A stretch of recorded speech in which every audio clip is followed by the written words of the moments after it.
여러분, 우리 인생 살다 보면 기쁘고 행복한 날도 있지만 힘들고 답답하고 괴로운 날도 있죠. 네. 그래서 우리 소나무를 통해서 제가 끊임없이 말씀을 드렸지만 좋은 일도 나쁜 일도 누가 지은 업이다? 내가 지은 업이고 결국 누가 풀어야 될까요? 내가 풀고 내가 닦고 또 내가 해결해야 할 문제들입니다. 그리고 내가 지은 이 업보를 해결하는 과정 하나하나가 바로 수행이라고 말할 수가 있죠. 그래서 오늘 여러분들께 들려드릴 이야기는 우리 소나무의 아주 광팬이신 분이 부처님의 가르침과 기도를 통해서 행복과 평온함과 안정을 얻게 된 그런 소중한 감동스러운 이야기를 또 전해드릴까 합니다. 한번 잘 들어보시기 바랍니다. 네. 보살님께서는 지금 이제 나이가 한 50 안팎이신 것 같아요. 50 안팎의 이제 보살님이시고요. 원래는 어렸을 때부터 할머니가 아주 천주교에 대한 신앙이 아주 깊으셨답니다. 그래서 자기가 이제 5남매였는데 이 5남매 중에서도 할머니를 유독 잘 따랐다고 합니다. 그래서 할머니의 손을 붙들고 어렸을 때부터 이제 성당을 굉장히 열심히 다닌 독실한 정말 모태신앙에 가까운 그런 이제 천주교 신자였던 보살님이 계십니다. 근데 이 보살님이 자기가 16살이었을 때, 자기 나이 16살이었을 때 아버지께서 47살의 나이로 갑자기 세상을 떠나셨대요. 사실 47살이면 젊지 않습니까? 또 자기가 5남매의 한 집안의 가장이었던 아버지가 젊은 나이에 한창 활동하실 때 갑자기 세상을 떠나셔서 어머니가 생계를 책임지시고 그렇게 이제 조금 어렵게 생활을 하셨나 봅니다. 그러다가 이제 가장 큰 오빠, 장남인 큰 오빠가 사회생활을 하면서 실질적인 가장 역할을 하셨대요. 가장 역할을 하셨는데 오빠도 이렇게 살면서 좀 이런저런 조금 가슴 아프고 힘든 일들이 좀 많으셨었나 봐요. 그리고 둘째 오빠가 있었는데 이 둘째 오빠는 전혀 이 카톨릭에 대한 믿음이 없으셨대요. 그래서 자기가 이 보살님이 그 당시에 굉장히 성당을 열심히 다녔기 때문에 오빠를 위해서 굉장히 전도를 많이 하셨다고 합니다. 그래서 오빠에게 권유하고 끊임없이 권유를 해서 결국 오빠가 이제 성당에 다니면서 자원봉사도 열심히 하시고 또 이제 성당을 열심히 다니시면서 믿음을 키워나가셨는데 어느 날이었대요. 어느 날 그 오빠가 성당에 자원봉사를 가셨었는데 성당에서 자원봉사를 마치고 나서 거기 같이 자원봉사 하시는 봉사자분들하고 기분도 좋게 술 한잔을 하셨나 봐요. 기분 좋게 이제 술 한잔을 하시고 집에 오시는 길에 큰 교통사고를 당하셔서 48살의 나이에 갑자기 또 세상을 떠났답니다. 그러니까 아빠는 47살에 세상을 떠나셨고 둘째 작은 오빠는 또 48살에 갑자기 그렇게 세상을 또 떠나고 그리고 보살님은 결혼 후에도 열심히 성당을 다니셨대요. 열심히 이제 성당을 다니고 자원봉사도 열심히 하셨는데 근데 결혼 생활이 점점 길어지면서 좀 남편하고 사이가 많이 좀 삐그덕거리게 되었나 봐요. 그래서 이런저런 마음고생동 하던 차에 집안에 이제 큰 우환이 닥칩니다. 좀 이제 당시에 남편분께서 사업도 하시고 그래서 경제적으로는 좀 안정된 시기긴 했는데 사람이 꼭 좋은 일만 생기라는 법은 없잖아요. 살다 보면 이런 일도 생기고 저런 일도 생기지 않습니까? 집안에 아주 큰 근심이 생기게 되는데 그 당신의 작은 딸이 멀쩡하고 이쁘고 착했던 작은 딸이 멀쩡했던 작은 딸이 대학교 졸업하고 나서 약간 정신적인 문제 증세를 일으키더래요. 정신적으로 조금 이상한 상태가 돼가지고 왜 이러지? 애가 왜 이러지? 하다가 병원에 데려갔더니 조울증 증세로 이제 진단을 받았답니다. 조울증이라고 있잖아요. 그래서 이제 조울증 이제 증세를 이제 진단을 받고 나서 치료를 하기 위해서 부단히 노력을 했대요. 특히 또 뭐 우리가 그냥 일반 병원에 가면 기껏해야 뭐 약 정도 받지 않습니까? 약 먹으라 뭐 이러고 뭐 심리치료 좀 받고. 그런 와중에 딸의 증상이 너무 심해져 가지고 그 어디 유명한 수도원에 가서 기도까지 올렸대요. 수도원에 가서 기도까지 올렸는데 딸의 상태가 너무 심각하다 보니까 굉장히 심각했대요. 수녀님들이 그 귀신에 씌인 것 같다. 그래 퇴마 의식을 해라 이러더래. 여러분 그 얼마 전에 그 우리 영화 강동원 나오던 그 강동원이 신부님 복장으로 나와서 그 귀신 쫓던 영화 있잖아요. 예, 뭐 그 구마 의식이라고 하거든요. 하여튼 수녀님들의 퇴마 의식을 좀 해봐라라고 권유를 했답니다. 그래서 뭐 어디서 하는지 모르겠는데 뭐 해볼까 하다가 평소에 의지하던 신부님께 여쭤봤대요. 신부님, 뭐 우리 딸이 이러이러한데 그 뭐 주변에서 수녀님들이 퇴마 의식을 좀 해봐라라는 권유도 받았는데 어떻게 하면 좋을까요? 그래서 신부님이 아유 그런 거에 흔들리지 마세요. 딸의 그 몸이 건강이 좋지 못하고 마음에 병이 있으면 병원에 가서 치료를 받으세요. 그러니까 난 그 신부님이 굉장히 잘 가르쳤다고 생각해요. 처음부터 이상한 거에 의지하지 말고 그 병원에 가서 정식으로 치료를 받아라. 그래서 신부님이 간곡하게 그런 거에 흔들리지 말고 병원에 가서 좀 치료를 받으십시오라고 해서 그 좋은 병원을 알아보고 입원을 시켰답니다. 딱 입원을 시켰는데 집중 치료를 받아가지고 호전이 됐대요. 실제로 호전이 돼서 상태가 많이 좋아진 것 같아서 퇴원을 했는데 퇴원을 해서 이제 직장도 좀 다녔대요. 그러다가 퇴원하고 몇 달 정도 지난 뒤에 상태가 더 나빠졌대요. 그러니까 상태가 너무 나빠지니까 그 당시에 또 자연 치료한다고 또 유명한 한의원 같은 데 다니면서 침도 맞고 약도 먹고 치료를 받았답니다. 그때 돈도 엄청 썼대요. 돈도 엄청 썼는데 이게 치료가 안 되고 상태가 더 나빠지고 악화되니까 보살님 속이 다 뒤집혀지는 거예요. 그때 이제 보살님 눈에 뭐가 씌었대나 봐요. 어떻게든 딸 하나 살려보겠다고 그때부터 이제 퇴마 의식도 하고 용하단 무당 찾아가서 굿도 하고 막 부적도 쓰고 하여튼 주변에 용하다고 좋다고 소문난 데는 다 찾아가서 별걸 다 했대요.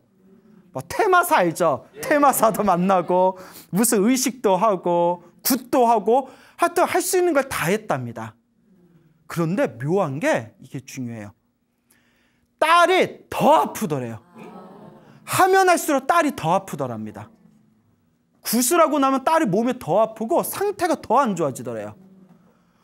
하여튼 용하다는 데 다니면서 좋다는 걸 다 했는데 놀라지 마세요. 1억 정도 썼대요.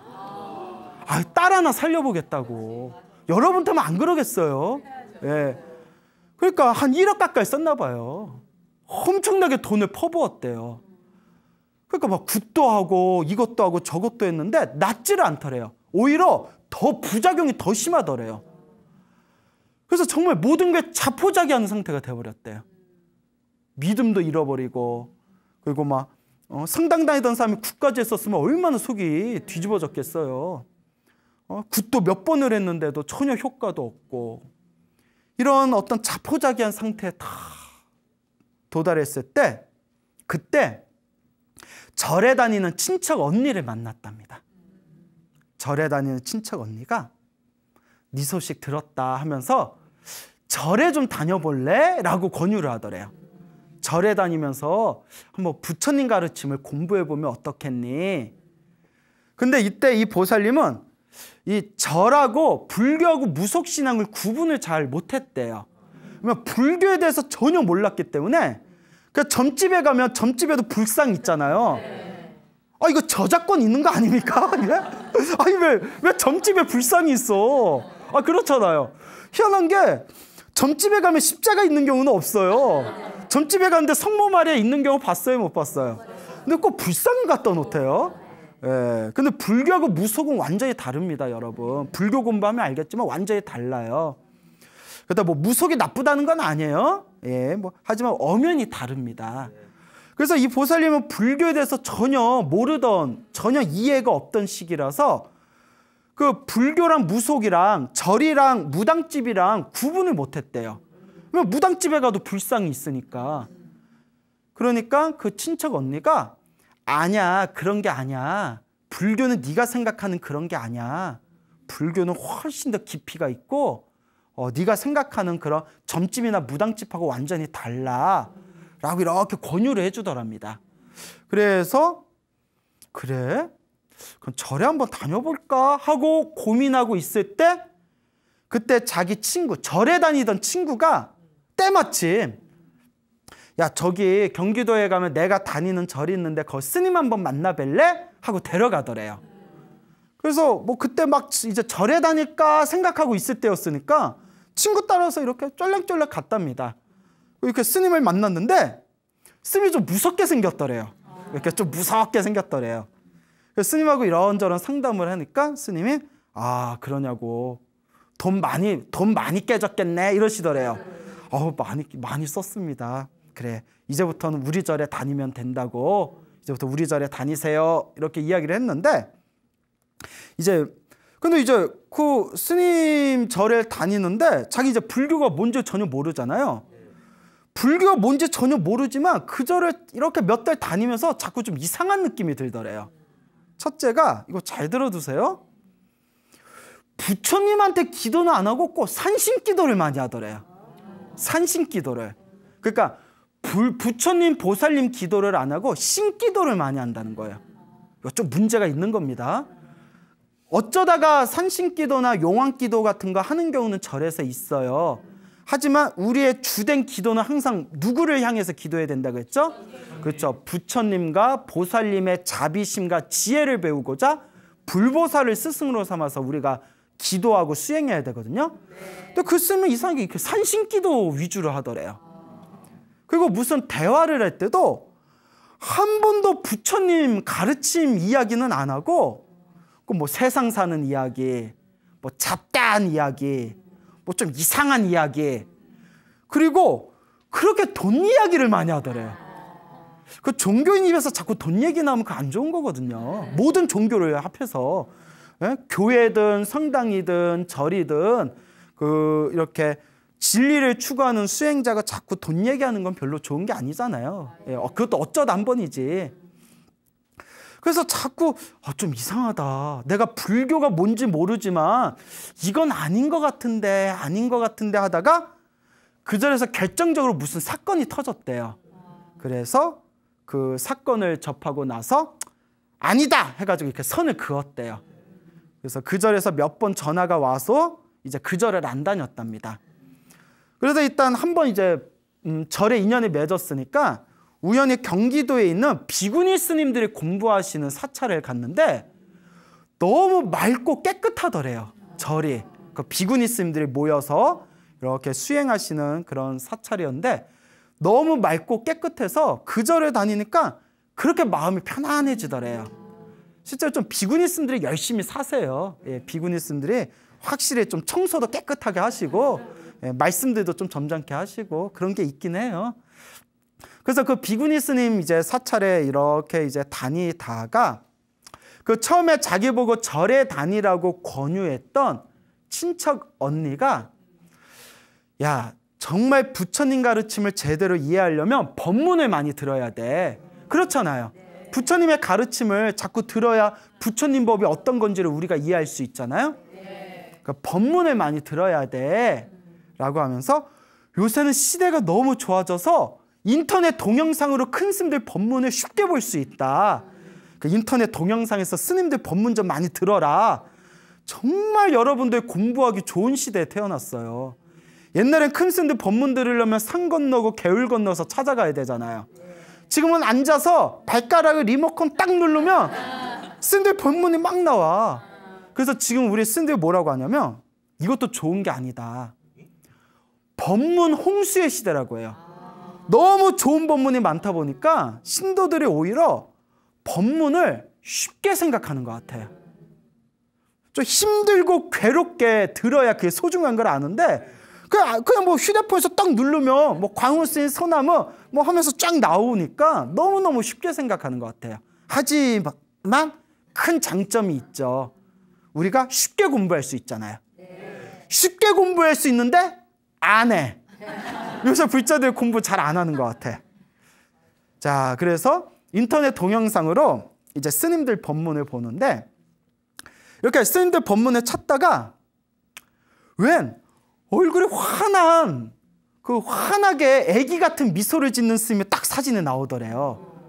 이거 내 입으로 나라고 얘기하기가 좀 민망해서 이거 저 들은 대로 얘기한 거예요. 네, 들은 대로. 환한 동자스님같이 환한 미소를 짓는 되게 인상이 좋아 보이는 스님이 딱 나오더래요. 그래서 느낌이 이렇게 생긴 스님이 사기칠 리 없다 이런 생각이 들더래요. 속았어. 사기꾼이 머리에다 나 사기꾼 이렇게 써놓고 다니나요? 근데 그분 느낌에 이렇게 생긴 스님이 사기칠 리는 없겠다 그런 느낌, 믿음이 오더래요. 그래서 그 스님 법문에 딱 들었는데 그게 광우스님 소나무였어요. 그래서 한번 들었는데 재밌더래요. 무슨 스님이 이렇게 말을 맛깔스럽게 할까? 듣다 보니까 막 빠져들더래요. 내 입으로 얘기해서 미안해요. 나 들은 대로 얘기한 거예요. 여러분 오해할까 봐 말씀드린데 제 컨셉이 겸손입니다. 자, 그래서 막 듣다가 너무 이제 재밌게 듣다가 가슴을 후려치는 한마디를 소나무에서 딱 듣게 됩니다. 행복도 불행도 누가 지은 업입니다? 내가 지은 업입니다. 좋은 일도 나쁜 일도 누가 지은 업입니다? 내가 지은 업입니다. 라는 거에 가슴을 딱 때리는 느낌을 받았대요. 왜냐하면 보살님이 너무 힘들잖아요. 요 몇 년간 살아온 게 너무 힘들다 보니까 막 자포자기하는 상태까지 이르다 보니까 계속 내가 왜 이렇게 힘들지? 내가 왜 이렇게 괴롭지? 내가 왜 이렇게 괴로움을 당해야 되지? 도대체 왜 내가 이렇게 힘들어야 되는 거야? 그러면서 자꾸 남 탓을 했대요. 그 중에 하나가 남편이었다는 거예요. 내가 남편 만나서 내가 이렇게 인생이 꼬인 거야. 남편 때문에 우리 가정이 이렇게 지금 불화가 생긴 거야. 남편이 문제가 있어서 지금 이 모든 일들이 생긴 거야 라는 자꾸 남을 탓하고 남편을 탓하는 마음이 막 일어나고 있었는데 소나무에서 아니다. 좋은 인연도 나쁜 인연도 다 누가 지은 업이더라? 내가 지은 업이더라 라는 그런 법문을 듣는 순간 가슴에 뭐가 딱 때리는 느낌이 들더래요. 그게 그렇게 가슴이 시원하더래요. 내 탓이구나. 내 업이구나. 내 탓이었구나. 그리고 소나무를 보면서 나도 이제 기도해야 되겠다라는 느낌이 들더래요. 저는 항상 소나무에서 여러분들에게 강조하지 않습니까? 운명을 바꾸고 싶다면 반드시 3가지를 실천해라. 첫째, 기도를 많이 해라. 둘째, 복을 많이 지어라. 셋째, 마음을 잘 써라. 제가 항상 누누이 말씀드려서 아마 귀에 딱지가 붙었을 거예요. 기도해라, 복을 많이 지어라, 마음을 잘 써라. 그래서 이 보살님이 이제 내가 기도해야 되겠다라고 마음을 먹을 때쯤 그 어느 절에다 있는 지인이 법화경이라는 경전이 있거든요. 법화경을 사경해보라고 권유를 받았대요. 내가 법화경 사경해봤는데 너무나 마음이 편안하고 모든 일이 가정도 편안해지고 모든 일이 다 좋은 일들이 막 생겼어. 그러니까 우리 보살님도 법화경 사경 좀 해봐. 그래서 때마침 소나무 들으면서 내가 기도해야 되겠다 막 이런 생각이 있었거든요. 그래서 내가 기도 좀 해야 되겠다 할 때 법화경 사경해라 라는 말을 듣고 그럼 한번 해보겠다. 그래서 이제 법화경 책을 선물까지 받았대요. 경전에. 그래서 계속 사경을 했대요. 매일매일 조금씩이라도 매일매일 사경을 했는데 사람이 그게 있어요, 여러분. 그냥 기도를 하면 기도하는 것 자체가 마음이 편안해지는데 꼭 기도가 아니더라도 무언가를 자꾸 이렇게 베끼면 마음이 안정되는 효과가 있어요. 그래서 붓글씨 있잖아요. 붓글씨 하다 보면 2시간, 3시간 정말 마음이 편안해져서 붓글씨에 재미 붙인 사람은 하루 종일 글씨만 쓰고 싶다 하거든요. 팔은 아파도 마음은 편안한 거예요. 그리고 요새 현대인들 필사 유행이잖아요. 필사. 이렇게 좋은 시나 좋은 글, 귀절을 노트에다 베끼는 거. 실제로 필사를 하다 보면 마음이 편안해지는 느낌이 들거든요. 근데 부처님 경전인 법화경을 하나하나 이제 사경, 베껴 쓰다 보니까 실제로 마음이 편안해지는 효과가 일어나요. 그래서 계속 쓰다가 법화경 한 번을 다 쓸 때쯤에, 법화경을 통째로 다 쓸 때쯤에 이런 생각이 들더래요. 남편이 불쌍하다. 계속 남편을 원망하고 싫어하고 미워하는 마음이 있었는데 남편이 불쌍하다는 느낌이 들더래요. 그 마음이 변화되고 있는 거예요. 이게 중요합니다. 불교 수행의 핵심은 내 마음이 변화되는 거예요. 많은 분들이 오해하시는데 사람들이 기도를 하면 내 남편이 바뀔 거다, 내 자식이 바뀔 거다, 내 주변 사람이 바뀔 거다 생각하거든요. 아니에요. 불교 수행의 핵심은 누구의 마음이 바뀌더라? 내 마음이 바뀌더라. 왜 자기 마음은 안 고치고 남 마음만 고치려고 그래? 내 마음이 변하더라. 남편도 얼마나 힘들었을까? 남편도 얼마나 괴로웠을까? 사실 남편도 얼마나 스트레스를 받았을까? 아, 남편한테 미안하다라는 마음이 들더래요. 그 왼수 같던 남편이 남편이 불쌍하다. 남편한테 내가 미안하다라는 마음이 들더랍니다. 그러던 어느 날, 일요일 날 친구들 동참 모임이 있었던 날이었대요. 친구들 동참 모임이 있었는데 이 친구들 동참 모임 때 자기가 그날따라 동참 모임에 가기 싫고 그냥 계속 집에서 법화경을 쓰고 싶더래요. 계속 법화경을 쓰고 싶었는데 그 친구한테 전화를 해가지고 나 오늘 모임에 못 갈 것 같아 라고 이제 이야기를 했답니다. 그리고 미안해 다음에 갈게 하고 집에서 일요일 날 계속 이제 앉아서 법화경을 쓰고 있는데 띵동 하고 벨이 울리는 거예요. 보니까 이제 남편이 온 거예요. 남편하고 그때 주말 부부였대요. 서로 이제 합의를 보고 주말 부부처럼 생활을 했는데 남편이 싹 와가 일요일 날 주말이라고 이제 일요일 날 와서 그래서 이제 밥을 이렇게 차려주고 남편이 이렇게 막걸리 한잔 하는 걸 좋아했대요. 그래서 밥 차려주고 같이 막걸리 한 잔을 마셨대. 막걸리 먹으면서 오랜만에 서로 진지하게 서로 속 얘기를 털어놨대요. 그리고 보살님이 남편한테 이렇게 얘기했대요. 여보, 그동안 내가 정말 미안했어. 정말 미안해 라고 진심으로 얘기했대요. 예. 그리고 남편한테 진심으로 사과를 하고 이제 그날 이제 침대에 이렇게 누웠는데 그날 밤 꿈을 꿨답니다. 그날 밤 딱 꿈을 꿨는데 자기가 이렇게 병원에 누워 있었대요. 병원에 이렇게 누워 있었는데 하얀색 가운을 입은 의사가 이렇게 오더래요. 하얀색 가운을 입은 의사가 오더니 두 눈을 다 수술받아야 됩니다 라고 얘기하더래요. 그래서 두 눈을 다 수술받아야 됩니다. 꿈에서. 그래서 편안한 마음으로 그러면 의사 선생님이 알아서 두 눈 수술해 주세요. 그리고 딱 눈을 감는 순간 꿈에서 딱 깼답니다. 근데 신기한 게 그 의사 선생님 얼굴이 또렷하게 기억이 나더래요. 생생하게. 얼굴이 또렷하게 기억이 나는데 한 번도 본 적이 없는 분이었대요. 그래서 누군지? 누군데 이렇게 자꾸 생각이 나지? 누구지? 라고 그 꿈을 꾸고 나서 그 며칠 후에 저기 이제 지방에 있는 어느 사찰에 이게 가족들끼리 소풍을 갔답니다. 가서 이제 그 사찰에다가 등도 달고 가족들 축원문도 이제 다 올리고 나서 그 절에 계시는 어떤 분이 여기서 조금만 올라가면 그 나옹 스님, 고려 말의 큰 스님이었던 나옹 큰 스님이 저기 지으신 창건하신 암자가 있는데 되게 좋아요. 오신 김에 거기 좀 보고 가세요 라고 이야기를 해줘가지고 거기 이렇게 올라갔대요. 그 암자에 올라갔는데 암자에 올라가서 거기다 이제 기도 접수를 했답니다. 기도 올려달라고.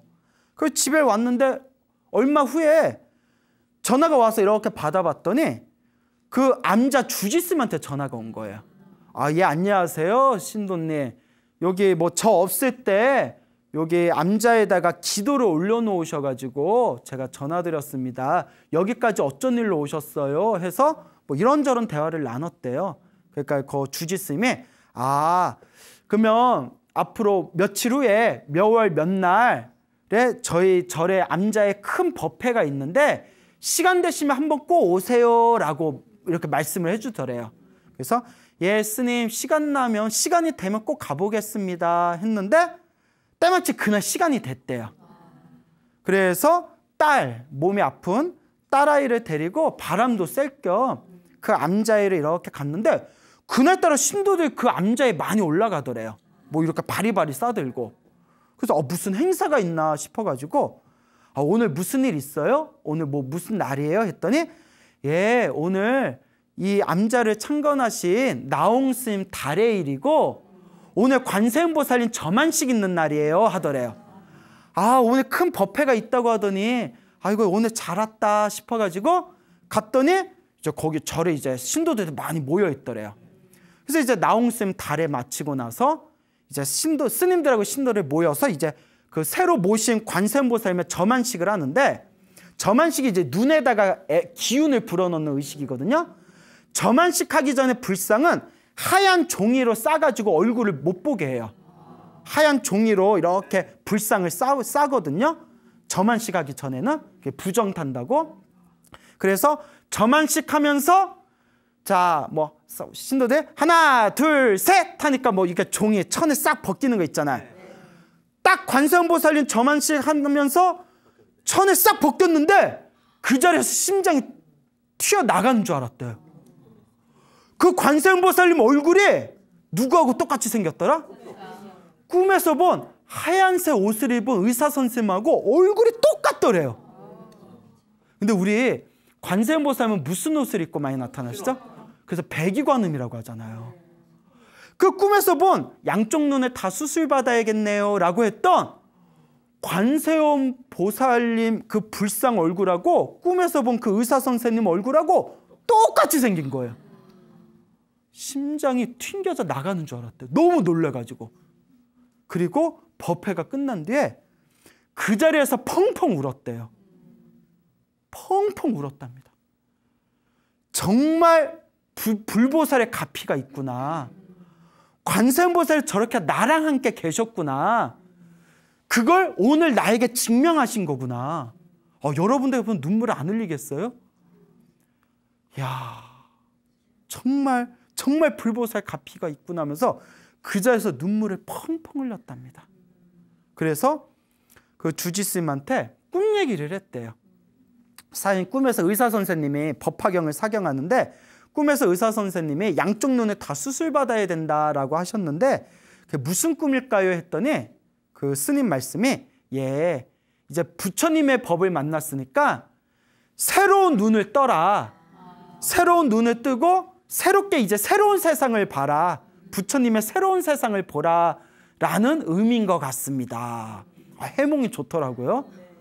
그리고 그 꿈 꾸고 나서 얼마 후에 그 절에 가가지고 그 위에 암자가 있다는 얘기를 듣고 거기에다 기도 접수했는데 그게 인연이 돼서 절에서 한번 법회 때 오라 해서 갔는데 그날 관세음보살 점안식 그날 그 새로 조성한 관세음보살 얼굴이랑 꿈에서 봤던 의사 선생님 얼굴이랑 똑같았던 겁니다. 야, 그분이 저한테 직접 해주신 얘기예요. 그 뒤로 기도를 더 열심히 하겠어요? 안 하겠어요? 뭐든지 맛을 보고 체험을 봐야 더 열심히 하게 됩니다. 그래서 기도를 더 열심히 했답니다. 열심히 이제 기도를 하면서 그래서 또 주변의 권유를 받아서 지장기도도 같이 하게 됐대요. 지장보살 지장기도. 지장기도를 하면서 이제 지장경이라는 걸 읽어보고 나서 지장경이라고 있거든요. 그때 비로소 이 모든 업이 다 내가 지은 거였구나라는 걸 확연하게 느꼈답니다. 지장경을 보면서. 아버지가 47살에 세상을 떠나시고 작은 오빠가 48살에 세상을 떠났잖아요. 지장경에 보면 살생업보에 대해서 나와요. 살생의 업보에 대해서 나오는데 살생업보가 단명이라고 나와요. 단명, 수명이 줄어드는 거. 아니나 다를까 아버지하고 그 작은 오빠가 유독 사냥을 좋아하셨대요. 사냥. 예. 사냥을 그렇게 유독 좋아하셨대요. 그때 잘 깜짝 놀랐대요. 경전에 나온 대로 그렇게 사냥을 젊었을 때부터 사냥을 좋아하셨는데 이 살생의 업보로 이렇게 세상을 빨리 떠나신 게 아니었을까. 그리고 지장경을 읽으면서 내가 지금 겪고 있는 이 괴로움이 내가 예전에 지었던 내 업의 결과였구나라는 확신을 얻으셨답니다. 열심히 이제 기도를 하시면서 계속 기도를 하면서 이제 놀라운 결과를 얻게 되십니다. 첫째가 가장 큰 근심이었던 딸의 상태가 엄청 좋아졌대요. 뭐라고 하냐면 그때 1억 가까이 돈을 써가면서 굿도 하고 부적도 그리고 퇴마의식도 했는데 효과를 봤다 못 봤다? 법화경 사경하면서부터 효과를 봤대요. 그 보살님이 그러는 거예요. 진작 이 불법을 만났으면. 그런데 놀라운 게 요새 딸도 사경을 한대요. 딸도 법화경을 사경하고 있답니다. 그래서 완전히 아직 나은 건 아니지만 예전보다 굉장히 안정되고 예전에는 정말 이해가 어떻게 될지 모를 정도로 불안했는데 굉장히 안정됐답니다. 그래서 자기가 해본 것 중에서 가장 큰 효과를 봤대요. 그리고 남편하고도 사이가 많이 좋아졌답니다. 그리고 가정도 너무너무 평화롭고 안정되었대요. 그래서 보살님이 지금 자기가 너무 이 마음이 편안해져가지고 이 부처님의 법을 만나지 않았으면 정말 내가 어떻게 됐을지 모르겠다고.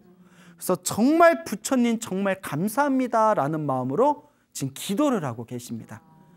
근데 여러분 놀라운 게 뭔지 아세요? 제가 그분을 6개월 전쯤에 처음 봤을 거예요. 처음 봤을 때 되게 안색이 초췌하셨어요. 엄청 안색이 초췌하시고 피부도 엄청 거치시고 뭔가 그 추운 날에 그 고목나무 보는 느낌 있잖아요. 그렇게 딱 그렇게 인상이 아주 그냥 초췌하셨는데 어느 날 제가 깜짝 놀랐어요. 제가 눈을 이렇게 비볐어요, 실제로. 그분인가? 왜 놀랐을까요? 너무나 얼굴이 환해져서. 정말 얼굴이 막 환해지셨어요. 근데 너무 놀라가지고 내가 같이 공부하는 보살님한테 저분이 그분 맞냐고. 그 옆에 있는 보살님들이 우리들도 뒤에서 그런 소리 한다고. 사람이 완전히 바뀌었다고. 근데 그 보살님한테 그랬어요. 어쩜 이렇게 얼굴이 바뀔 수가 있냐고. 여러분 관상이 바뀌더라니까요. 관상이 바뀌어요. 근데 너무 놀라서 그래요. 그 보살님이 하는 얘기가 스님 마음이 편안해지니까 피부도 좋아지는 것 같아요 이러시더라고요. 여러분 화장품 쓸 필요 없어. 기도해 기도. 너무나 얼굴이 환해지고 밝아져서 이게 정말 부처님 값이구나. 이게 정말 부처님 값이구나. 그래서 그 보살님이 저한테 항상 고맙대요. 항상 고맙다. 왜냐? 소나무를 보지 않고 그리고 소나무를 통해서 자기가 이 인과 업보의 가르침을 자기가 이해하지 못했고 또 부처님께 기도하는 법을 몰랐다면 정말 자기가 지금도 너무나 힘들고 괴롭고 어떻게 됐을지 몰랐을 것 같다고. 근데 지금 모든 일이 다 잘 풀린 건 아니지만 일단 마음이 편안해서 좋대요. 너무 마음이 편안하대요. 그래서 제가 보살님께 제가 오히려 보살님께 더 감사드립니다. 제 인생의 가장 큰 낙이 부처님 가르침을 만나서 행복해지는 불자들을 보는 게 제 인생의 가장 큰 낙입니다. 보살님 너무나 고맙습니다 라고 제가 말씀을 드렸어요. 그래서 그 보살님이 지금도 법화경 사경하고 매일매일 관세음보살 1만 번씩 부르고 지장기도까지 하고 있대요. 근데 너무 힘들대요. 양이 많아서. 그래서 내가 양을 좀 줄이라고, 양을 좀 줄이세요 이랬더니 양 조절을 좀 하겠습니다라고 말씀을 하시더라고요. 그래서 지금도 열심히 이제 불법을 닦고 계시는데 여러분들한테 꼭 들려드리고 싶은 얘기가 있어요. 소나무를 통해서 그동안 가피 이야기 많이 드렸죠? 네. 듣는 걸로는 효과가 없어요.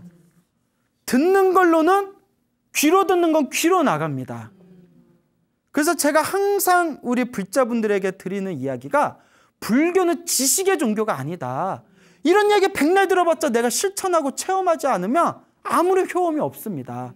여러분 감기에 걸렸는데 감기에 걸리면 유자차가 좋고 따뜻한 물을 많이 마시고 비타민C를 많이 섭취하고 이런 얘기 백날 들어봤자 감기가 나요 안 나요? 안 나요. 아니 뭐 먹어야 될 거 아니야. 백날 뭐 약방문이라고 해서 무슨 약은 어떻게 짓고 그거 백날 봐봤자 내 몸에 무슨 효과가 있겠어요. 그래서 불교는 지식의 종교가 아니다. 체험의 종교고 실천의 종교다. 결국은 체험하고 실천하고 내가 직접 몸으로 체득하는 길밖에 없습니다. 행복해지고 싶다면 기도하세요. 그리고 복을 지으세요. 그리고 제일 중요한 거 마음을 잘 써야 돼요. 나 이 얘기 꼭 하고 싶은데 은근히 절에 다니면서 기도하시고 봉사활동하면서 복 짓는 분들 중에서도 되게 이기적인 사람들이 많아요. 의외로 많아요. 종교 생활하는 사람 중에 이기적인 사람들이 많습니다. 교회도 가도 그렇고 성당 가도 그렇고 믿음은 있는데 이기적인 사람들이 되게 많아요. 물론 훌륭하고 좋은 분들도 많지만 그 이기적인 내 마음을 좀 내려놓고 남한테 양보할 수 있는 거, 내 마음을 잘 쓰는 게 행복해질 수 있는 씨앗을 심는 가장 좋은 방법이에요.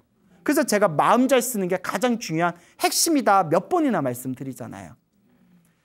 내 운명을 바꾸고 싶다면, 내 빚과 내 업보와 내 업장을 소멸하고 싶다면 어렵지 않습니다. 기도하시고 복을 짓고 평상시에 마음을, 다른 사람을 위해서 마음을 잘 쓰시기 바랍니다. 이 세 가지를 꾸준히 1년이건 3년이건 10년이건 꾸준히 닦는다면 이번 생을 넘어서 다음 생, 다다음 생까지 여러분들이 수없는 생 동안 받아갈 수 있는 엄청난 선업공덕을 쌓게 되실 겁니다. 우리 소나무의 수많은 팬분들께서 실제로 기도하시고 엄청난 마음의 평화를 얻으셨습니다. 근데 그 마음의 평화가 이번 생에 끝나는 게 아니라니까요. 기도하고 복을 짓고 마음을 잘 쓰면서 수행을 열심히 하신다면 세세생생 태어날 때마다 이 부처님의 무량한 공덕과 가피를 반드시 얻게 된다는 것을 꼭 명심하시길 바랍니다. 알겠죠? 네. 여러분 행복해지고 싶습니까? 네. 행복한 삶을 창조하고 싶습니까? 네. 복을 지으십시오. 선업을 지으십시오. 공덕을 쌓으십시오. 복과 선업과 공덕의 힘이 여러분들을 진정한 행복의 길로 이끌어 줄 것입니다. 오늘 여기서 마치겠습니다. 소중한 나, 무한 행복!